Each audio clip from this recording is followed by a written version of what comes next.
Hasla Record, Blackbird Production.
Salitang tanga ay isang taong mabait na inabuso ng iba. Yun ay ikaw na minsan ay hindi nga napasaya. Halos isang balde ng luwa na ang iyong inaksaya. Nang dahil sa pag-iyak sa taong di ka iginalang mo, tawagin kang mahal, sabihin natin yun na nga lang ang maigaganti nga sa lahat ng iyong binigay. Ramdam mong sobra-sobra na, ngunit ang iyong pag-ibig ay nagpapatuloy pa rin dahil sa siya nga ang nauna. Ngunit di ka niya mahal at yun ang di mo mapuna. Sana sa isang banda ng isip mo'y maunawaan na pagsubok lang ang isang relasyon na may hangganan. Yan ang hindi mo alam kaya hindi ka maligaya. Di mo man lang ba naisip na nagkamali kaya yan ang hirap sa nagmamahal sa hindi kilala. Sa halip na pagngiti ay bigati ang napala.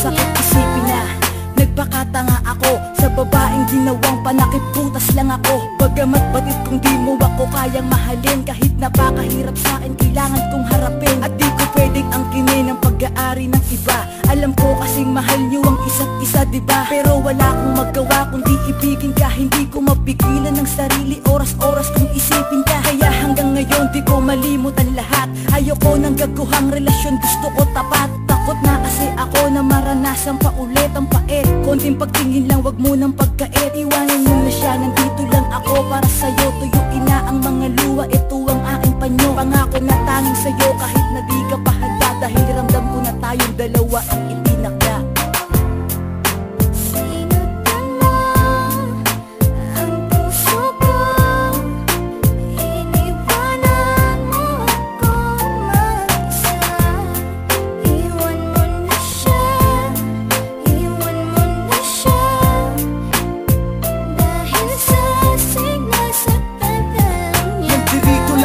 Nakahanda kang tanggapin kapag iniwan ka ng taong di ka kayang mahalin. Nakahanda kong tanggalin lahat ng masamang alaala. Yan ang lagi kong hiling sa bawat babagsak na tala. Na matanggap mo ako kahit na di ako maangas manamit. Pero asahan mong di na muling tatagas pa ang iyong mga luha sa mata. Pangakong mamahalin kita, may iba ka man, wala kang maririnig sa aking salita. Basta makita mo lang ang laman ng aking kalooban. Pangako na ikaw lamang talaga at wala akong gagawin na kalokohan. Umasa ka hanggat ako'y may dalalabi pang hininga. Aalagaan kita, di ako mapapagod, di ako magpapahinga. Basta maiwadam ako sa iyo kahit sa ganitong paraan. Kahit mahirap basta pa para sa'yo ako'y makikipagsapalaran.